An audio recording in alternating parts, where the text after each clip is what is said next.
everybody has to eat, but so when they travel, of course, you could argue everything's food tourism, but it's not. What I'm going to talk about is like gastronomy tourism, sometimes called culinary tourism, and it's extremely popular in places like Vietnam and Thailand. And not only that, in our experience economy, tourists want to participate, they want to get involved, so they may well take cooking classes to not only try the food, but have a go in making it. And that's what I'm going to do in Hanoi. Go to a cooking class, make 5 things: egg coffee, pho, which is the beef noodle soup, bun cha, papaya salad, and spring rolls. It's going to be delicious. Egg coffee has a very interesting story, being peculiar to Vietnam. So this was the case back in the olden days when they didn't have any milk or condensed milk, and therefore they used egg yolk, fluffed it up and used that on the top. So with some colleagues, I previously published some research on cooking classes. Those studies were based in Chiang Mai, Thailand, but they can more or less apply to other destinations too. We looked at both what were the drivers of satisfaction, given that we undertook a 3-factor model. So we said that some attributes that drive satisfaction can have a linear relationship. So if you have more of those characteristics and less, then that will increase and decrease overall satisfaction. Then there's some other factors or some other items that only are delighters. So if there's an absence of them, then they're not going to decrease satisfaction, but if you have them, they're going to increase satisfaction. And then we also have something like hygiene factor, where if you don't have them, then it leads to dissatisfaction, but if you have it, it doesn't necessarily lead to satisfaction. So that was one paper.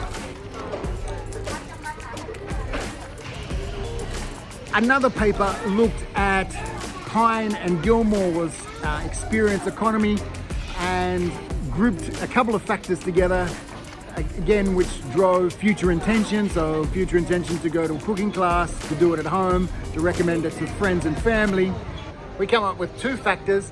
One was entertainment and escapism combined together, and the other factor was education and aesthetics.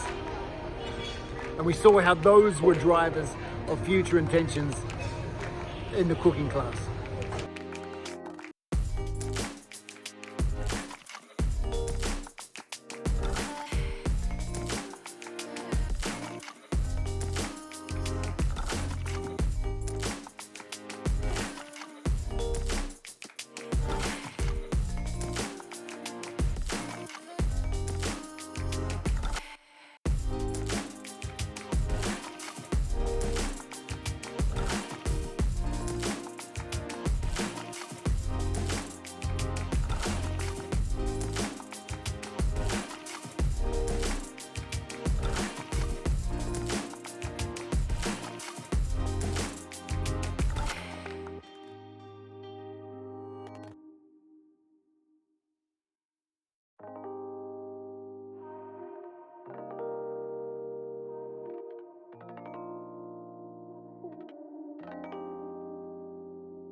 Now, I completed the cooking class. It was delicious, not because of me, but because of the ingredients, and I had a great teacher.